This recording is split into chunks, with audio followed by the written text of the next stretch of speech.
We slept between stations. I didn't plan to board the train. I planned to go home, eat leftover soup, and not try to read the weather in my wife's posture. But the ticket stub was in the pocket of her raincoat, the kind of old-school cardboard a conductor still punches because some parts of travel refuse to become an app. Car 7, berth 14, night service 2 CALDER. The time said 22:15. The stub smelled faintly like oranges and a decision. Nora had told me she had a late strategy session and would be home after midnight. Strategy sessions don't leave ticket stubs with sleeping compartments on them. They leave carry-out containers and a scowl about timelines. I held the card and felt the small vibration it made in my palm, the nervous energy of paper that knows more than it's admitting. I could have waited. The right version of me does. The right version texts, "Everything okay?" and accepts yes, the way a stoplight accepts obedience. I am not always the right version. At the door of car 7, a conductor with a precise mustache said, "Boarding," the way people say, "Are you sure?" without asking it out loud. He glanced at it, then at me. "Berth 14 is forward," he said, "on the river side." He said river side the way a person says good news. Then he added with a particular kindness, "Quiet hours begin at 10:30. I walked the corridor past the little stainless steel sinks, past the glass with my face in it asking me questions in a language I don't speak. The door to berth 14 was closed. The curtain was almost, not quite, drawn.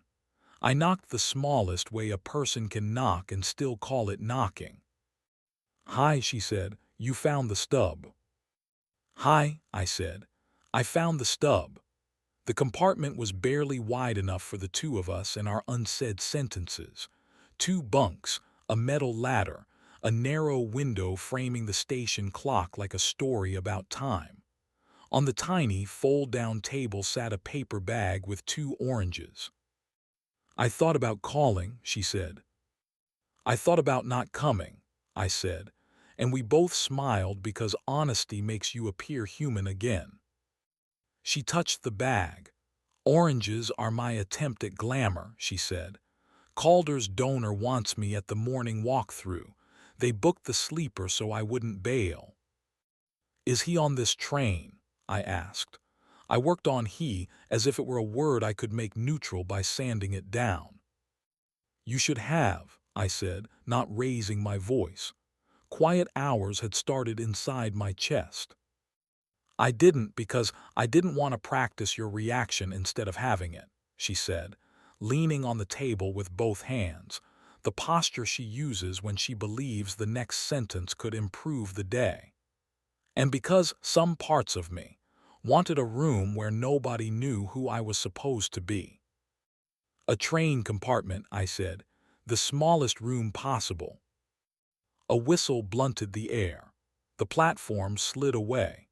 The station announced the time in the mechanical voice that makes everyone sound like information. The train took a breath I could feel in my knees. "Are you angry?" she asked.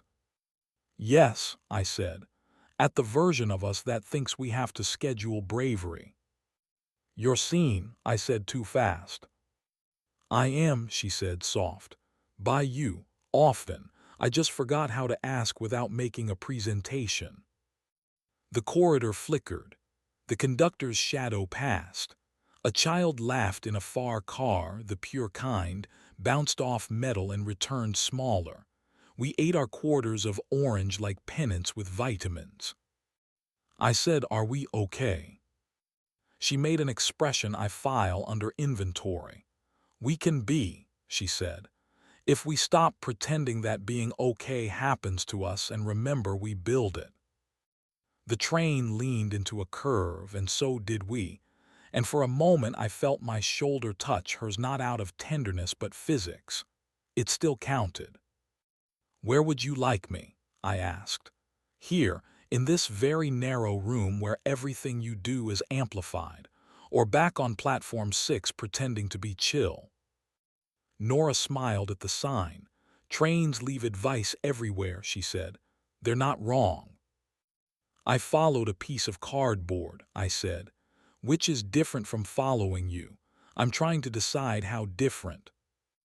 Enough, she said. Enough that I'm grateful you showed up, and enough that I don't want to be the person who makes you do it again. She took a breath I recognized from our vows, the one right before the phrase she worried would sound like sentiment. I love you. I'm not auditioning for emptiness. I know, I said, but I also know how inventive loneliness can be. We let the dark move for us. The lights in our compartment made our window a mirror. We could see ourselves superimposed on the fields. A couple of seats down, a man in an unbuttoned shirt snoozed with the confidence of someone whose problems believed in him enough to wait. Nora said, "What if we tried schedules that were actually about us? Nothing fancy. Something like, on Thursdays we defect from our adult lives for 90 minutes. No laptops, no appointments, just the two of us inventing a small tradition.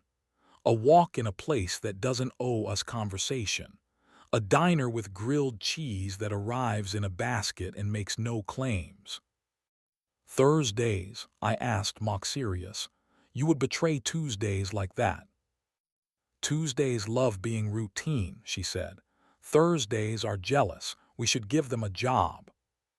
We can, I said. We should also write rules so we remember why. Not rules about other people, rules about us. We're absurd, she said, pleased. Draft them on the back of the stub. We did, passing the stub back and forth like a small, persuasive treaty. We don't make the hard thing the headline. Say the want before the fear writes it. If a room changes one of us, we invite the other in or we leave. Our home is for us. No rehearsing other people's lines there. If either of us feels like a passenger, we take turns driving, even if it's only around the block. Once a week, we ride something together. A bus, a ferry, our bikes, a slow elevator, anything that moves us without a phone telling us why. We stood at the corridor window and watched our reflections ride the dark. A child laughed 2 cars down. Someone practiced an apology on a phone and then didn't send it. The conductor left 2 paper cups by our door with a note, quiet HOURS, thank you, that felt more like permission than policing. Nora tucked the stub into her book and said, let's keep this as proof we chose the small room. I wrote our names on the edge in terrible cursive because handwriting is how you admit a thing is real. The train carried us in that steady way that makes even bad ideas calm down.